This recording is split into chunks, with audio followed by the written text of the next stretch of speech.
So a dyslexic walks into a bra.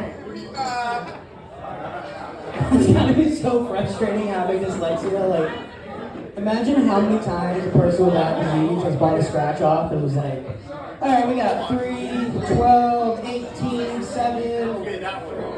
Holy shit, I won. Look up.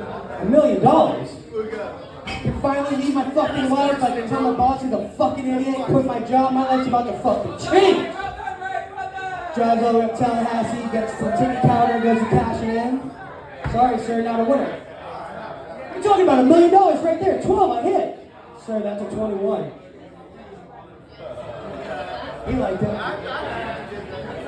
So I'm married, you know. Been about 2 years. Not be excited she's not here, trust me. So when we got together, my wife and I, we used to, I used to write her notes when I was blacked out drunk, so she'd wake up in the morning and have a beautiful way to start her day. But Marlena, I love you, you changed my life amazingly, there's nothing but great days since we got together. And she never writes back. She wrote back a couple weeks ago. She's like, you left the air fryer on. Do it again. I'm taking the dogs to my sister's for the weekend. You know, being married, care about somebody else, and they make you question your health and your choices and stuff. So we went to Publix to get some vaccination updates. Fully went to Europe. But yeah, I got one. Thank you. And I checked my blood pressure. I haven't had to check my blood pressure until I was like fucking 12. It was like a 188 over like a 120. She's like, you were going to the doctor tomorrow. So I go to the doctor, check my blood pressure out, and tell him, you know, my history and everything. And he's like, see, the problem is, Sean, you're not overweight, you're just underweight. Thank you, doctor. I've been trying to explain that to everybody for years. Think you can write me a note? So a couple weeks go by, it's Christmas time, I go, my buddies for like a holiday get together, it's me and like 4 of my high school friends. I'm sitting there, drinking Bud Lights, and one of them's like, yo, everybody want to do Coke? Everybody's ears perk up, they're like, Coke? And Coke's like, I think it's too funny, all hanging out for a while. Somebody pulls out like a cracked iPhone 8, somebody puts on fucking Hoobastank. Remember them, like the music shit? It's a great time, everybody's doing it, snorting, huffing and puffing, they pass the phone to me, and I'm like, alright, no thanks, man, I'm on Losartan. But what's Losartan? Is that what the college kids are taking? What is Losartan? I'm like, it's fucking blood pressure. So there I am, my own 7th circle of hell, 4 of my friends from high school all coked up telling me about businesses they're never going to fucking succeed in. So yo, so we buy the boat, and then we buy the liquor license, and then we just pull the boat up, where we live in fucking Sarasota, there's beaches everywhere, start up on Anna Maria, go to Lido, and then end on Siesta. I'm like, dude, how are you going to afford a mobile liquor license? How the fuck are you going to buy a boat? So my buddy turned me on to this app where you can like bet on anything. And I mean anything. So I got really into a homeless baseball league. Nobody ever scored. They couldn't run home. Talk about softball.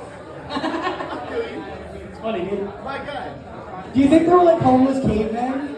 And they would like make fucking signs on like woolly mammoth pelts with like clay, like, will work for fire, hooked on bedrocks, anything helps? Yeah, that's not bad. Lost my arm in a wheel accident.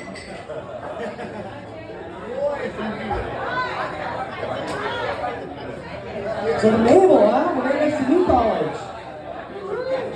Lots of liberal art majors out there. So you guys know about pronouns and stuff, right? Like, they're kind of important, like, on paper.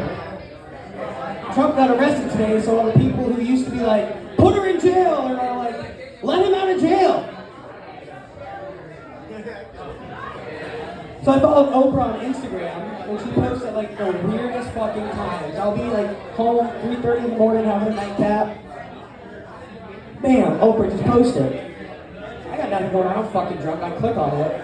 Oprah's in my face like, baby seals are dying at an alarming rate. Like, bitch, it's 3:30 in the morning, nobody cares about baby seals. Unless that baby seal showed me how to make a dang instant ramen recipe, I don't want to fucking hear it. She's smart though, because it's a 24-hour news cycle, and she knows that if she posts at 3:30 in the morning, she'll be the PETA assholes at 6 a.m. This guy gets it.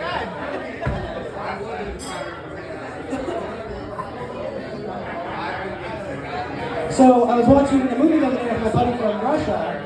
We watched Clerks 3. First couple Clerks movies, it's all like big jokes, poking plot holes in classic movies and shit. Like, this our contractor's guy. This one was like dark, deep. Made you question like your own lifespan and your friendships and the stuff you've done along the way. So I cried a couple times. My buddy's Russian, you know, so he's like, afterwards, like, oh, you laugh at fictional characters, it's not the real, it's fucking movie. I'm like, hey man, like, that's the beauty of art, you know, like, you watch something and it touch you in a way where you feel an emotion, even though it's fake, you feel an emotion and you relate to stuff, you think about stuff. I've never left that movie. A while back, I'm smoking a cigarette, it's quiet for like 2 minutes, and he's like, I like you. I've cried twice. Terminator 2. And we're back, the animated Steven Spielberg dinosaur movie. There's just something about it, I don't know what it is. The little kid, they go up at the end, and they're up in the spaceship, and the kid was left alone in New York, and I was a kid. And he fucking cried in a cartoon, and my thing was actually real. So my first anniversary with my wife, I thought I'd do something edgy. She got us tickets to the Van Gogh Museum. There's an interactive museum up by UTC. I don't smoke pot, surprisingly, look at me. She walks in the kitchen, we're about to eat an edible before we go to this interactive Van Gogh Museum. She's like, no. Eat like a hat. Look at me, I'm fucking 200 pounds. Half shot, she goes, trust me, just eat a hat. So we go, and it's like a 3-hour experience. We're walking around, it's like an hour and a half experience, I over-exaggerate. We're walking around, I'm immersed in like the fucking fields and all this shit, like Van Gogh used to paint. I'm not feeling anything. I look at her and I'm like, you feel this? She's like, no, let me just relax this meeting, right? Because I'm about to cut my fucking ear off myself. I'm having a fucking terrible time. Finally leave, go to light a cigarette, look at my eyes and they're fucking higher than giraffe pussy. Fucking bloodshot. I'm like, shit, we're going to a 5-star restaurant. I'm about to spend $300 and not remember. So we go to dinner, order apps, order wine and stuff, and I'm surprisingly quiet. So I order Hunter's bacon, which is just like thick, fat fucking piece of bacon you spend $35 on it. I forget how to chew. So I'm sitting there on my anniversary, right, this is how I go out. Just fucking eat Hunter's bacon. I had a good run and that's what it is. And the waitress comes over, she's like, how was it? You remember fine? My wife looks at me like, does she know we're high? I'm like, now she fucking does, you just yell it to everybody. So we have a beautiful dinner. She's sitting there, waitress comes back over and she's like, can I get you guys anything? And like, dessert cocktails or dessert wine? My wife's like, yeah, I'll have a Frangelico, he's driving. Look at her, waitress walks away. I'm like, I'm gonna go ginger ale. Waitress walks away, I look at my wife like, I'm fucking driving? I can't even eat fucking bacon right now. You want me to get behind a motorized vehicle? So I'm a server out on Siesta Key. We all live in Sarasota, you know, you see lots of Amish people. Tourists ask a lot of questions about the Amish. Like, oh, what's going on with them? It's not like, I don't know, they live here.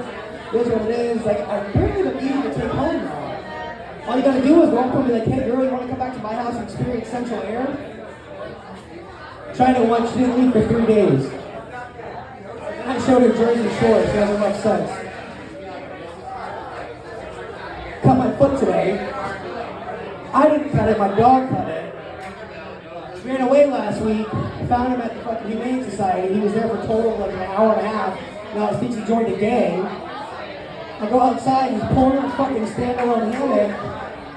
And it's a metal frame, and so when I run to go get him, he fucking takes off, drags even more, and slices the bottom of my foot. My fault though, you know, we had an hour in the yard.